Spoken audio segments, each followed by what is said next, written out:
Today we're diving into one of the wildest career journeys in NBA history. We're talking about Kyrie Irving. Got it, Kyrie Irving!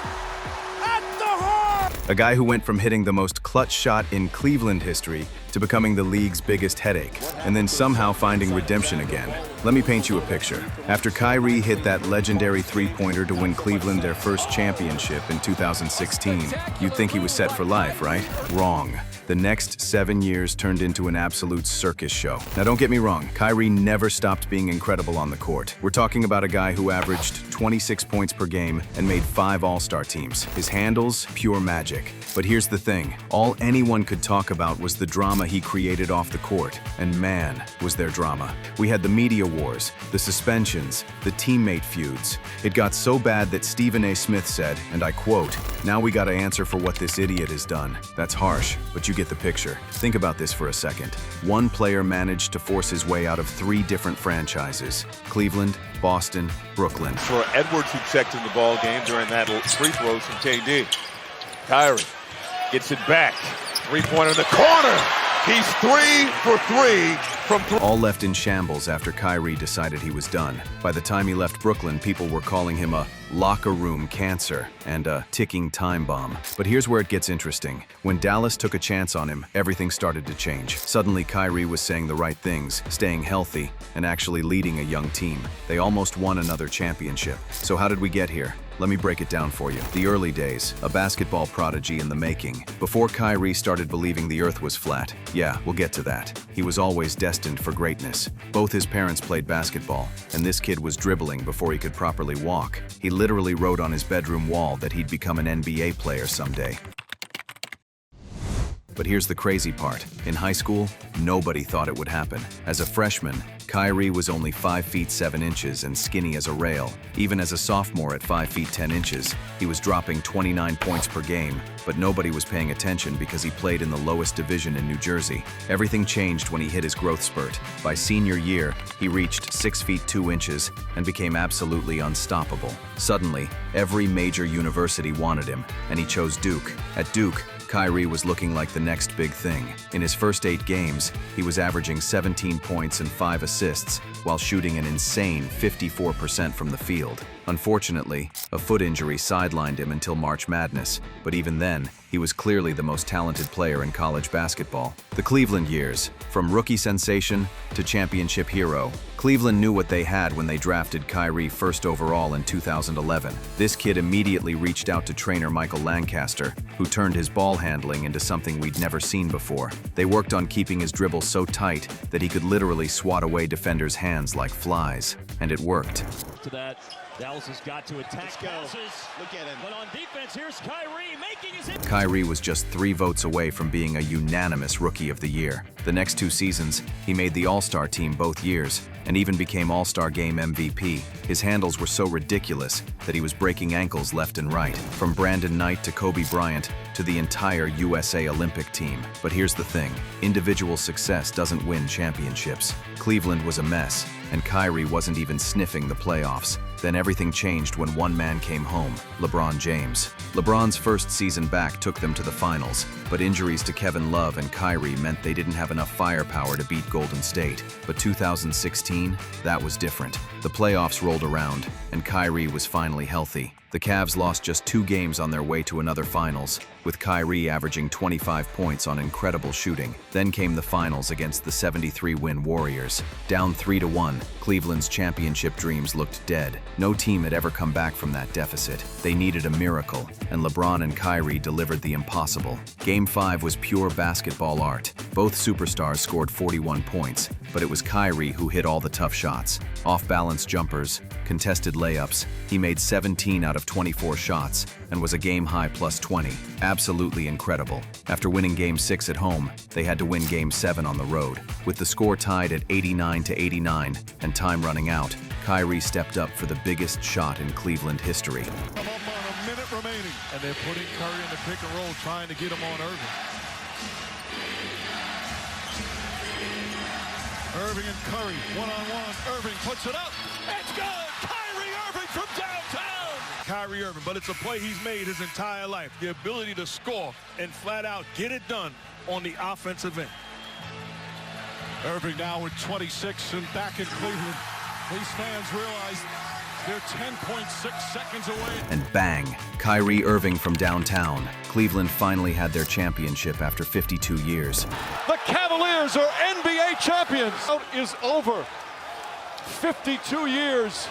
The beginning of the end. Ego gets in the way. But success has a funny way of changing people. The Warriors added Kevin Durant the next season. And even though the Cavs made it back to the finals, they lost in 5 games. That's when the trouble started. Kyrie was tired of being Robin to LeBron's Batman. He wanted his own team where he was the guy. Without any warning, he requested a trade from the team that just made 3 straight finals. Because I was looking for something different. I was a man of my word. When I went to the organization, I sat the higher ups down and said, look, I know y'all have future plans. Tell me right now. They told me their future plans. I said, look, this isn't for me. Can you imagine? Cleveland should have said no. He had 2 years left on his deal. But like many teams, they didn't want to deal with a disgruntled star. 1 month later, Kyrie was a Celtic. The Boston disaster, when everything goes wrong. But here's where things get really weird. While still on the Cavs, Kyrie started making some interesting statements. Remember the flat earth thing?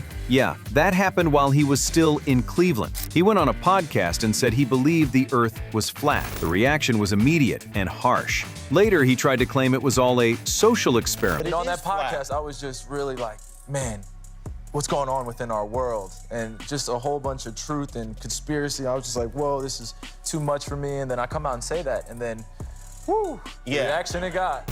But the damage was done. In Boston, things started okay. Kyrie seemed confident, even telling fans he planned to re-sign with the team. But then everything went sideways. After a loss to the Knicks, when a reporter wished him happy Thanksgiving, Kyrie clapped back, saying F Thanksgiving, because he's part Native American. While his feelings are understandable, the delivery was terrible. Then, in January 2019, he threw his young teammates under the bus, saying they don't understand what it takes to win a championship. Kyrie Irving, as the leader he wants to be, must figure it out, and this is not the way to do it. A few days later, he had to call LeBron to apologize for his immature attitude in Cleveland and ask for leadership advice. By doing this, he essentially bashed his teammates again while admitting he made a mistake coming to Boston in the first place. To call Bron, and tell him, I apologize for being that young player that wanted to everything at his fingertips, and I wanted everything to be at,